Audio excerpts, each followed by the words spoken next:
बहुरिया लेकिन हमारी बात तो सुनो। तय तो बस अपनी अपनी गाय जा रही है, हमारी भी सुन लो।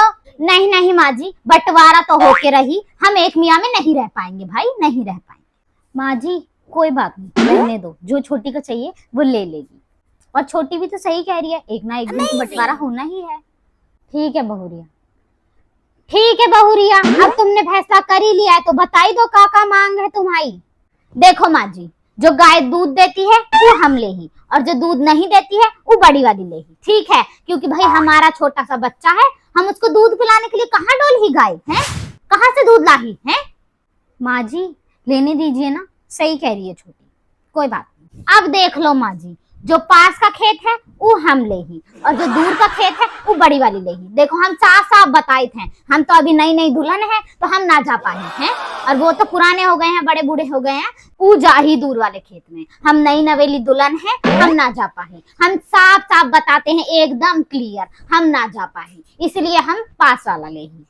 अब देखो अम्मा बाबूजी, 6 महीना तुम ये बड़े वाली के यहाँ रहो, 6 महीना कहीं तीर्थ यात्रा करो, चाहे जो करो, हम तुम्हें नहीं रख पाए हैं?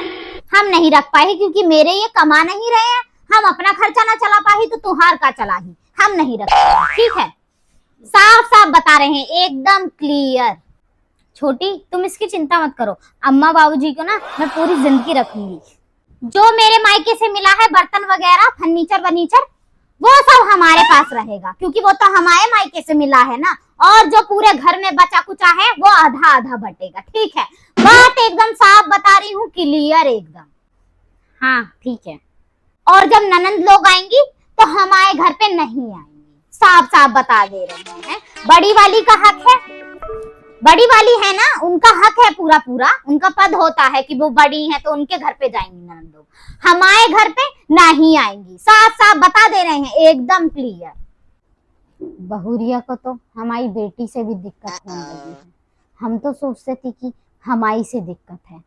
बाबूजी आप ही सुन लो, तुम ही सुन लो, जो बंबई वाला घर है ना वो बेच देना और आधा पैसा हमें दे देना, ताकि हम अपने बच्चों के नाम कर दें, हैं? फिक्स हो जाएगा पूरा एक बैंक में पैसा, तो ताकि काली हम मर जाए, कौन संभाली हमारे बच्चों को, कौन रखी है? इसलिए अभी से फिक्स कर देंगे, ठीक है ना बहूजी? सही बोल रहे हैं, आपको तो कोनो चिंता नहीं है, जितना कमाते हैं। हाँ छोटी, मेरे पास तो दौलत है, शौहरत है, और अब तो माँ बाबूजी भी हैं और इज्जत भी है, मुझे कोई चिंता नहीं है। अम्मा देखो, अभी से तुम्हारे बक्सा में जो गहना कपड़ा है ना वो अभी से बंटवारा कर दो उनका। काहे बहुरिया, हम अभी मरे थोड़ी ना हैं, तो हम कब कह रहे हैं कि मर जाओ तुम, हैं? हम तो कह रहे हैं कि बंटवारा कर दो, हम जाएं अपने घर को, हैं? और जो बहूजी के पास कपड़ा बचेगा वो पहनना, उन्हीं के घर पे रहना, जितने दिन रहना है तुमको, जीना बीना है? अभी दे दो हमको। नास पीटी बहुरिया, काक सोच के लाए थे और कहानी के लिए। देखो भाई, हम तो साफ साफ सब बता ही दिए हैं, अब भौजी की जो इच्छा है वो भी बता दे, हम तो मान लेंगे। छोटी मेरी कोई इच्छा नहीं है, मेरे पास तो भगवान का दिया हुआ सब कुछ है। हाँ तो ठीक है ना, है तो है, हम जाते हैं अब, जाओ। और माँ जी हम एक और बात बता दे ही हैं, अब भी कछु रह गया है क्या? रह गया है तभी तो बता रहे हैं, सुनो हमारी बात। भौजी से हम छोटे हैं और उम्र में भी छोटे हैं, तो हमको भौजी से एक हिस्सा ज्यादा मिलन चाहिए, हैं? काहे? मेरे लिए तो मेरे दोनों लड़का बराबर हैं, हम नहीं दे ही एक भी हिस्सा ज्यादा।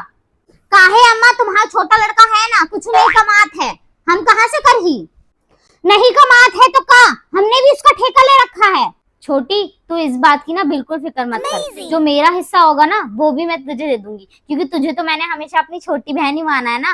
और तू माँ बाबूजी की भी ना बिल्कुल फिक्र मत कर, वो हमेशा ना मेरे संग ही रहेंगे, क्योंकि मैं तो बड़ी बहू हूँ ना इस घर की। और कपड़े गहने की भी ना बिल्कुल चिंता मत कर, तुझे एक हिस्सा ना सब में से ज्यादा मिलेगा, ठीक है? हम एकदम क्लियर कर दी ही हैं, अब हम जाते हैं, अब जो फैसला हो ही वो हमको बता दे ही, ठीक है? अब वैसे फैसला तुम्हारा कुछ भी हो, बंटवारा तो होके रही, ठीक है? जाते हैं हम, जाओ। माँ जी जब छोटी से हमारी बनी नहीं रही है तो रहने दो, होने दो ना बंटवारा, वो अलग रहेगी, वो उधर खुश और हम इधर खुश। हाँ बहू ये तो तू एकदम सही कह रही है ना? आप हमारे साथ नहीं, हम आपके साथ नहीं। चलो माँ जी, मैं आपके लिए ना एक कड़क चाय बना के लाती हूँ, आपका दिमाग भी ना एकदम फ्रेश हो जाएगा, ठीक है? और स्माइल रखा करो फेस पे। डल सा फेस मत रखा करो। हे भगवान, जिसको मैंने पूरी जिंदगी गलत समझा, आखिर वही हमारा साथ है। और जिसको इतनी अच्छी बहू लाके दी हमने, वही बहू हमारे कूल्हे पे लात मार के चली। और हमारी बड़ी बहू इतनी समझदार है, जिसको हमेशा हमने पूरी जिंदगी गलत समझा।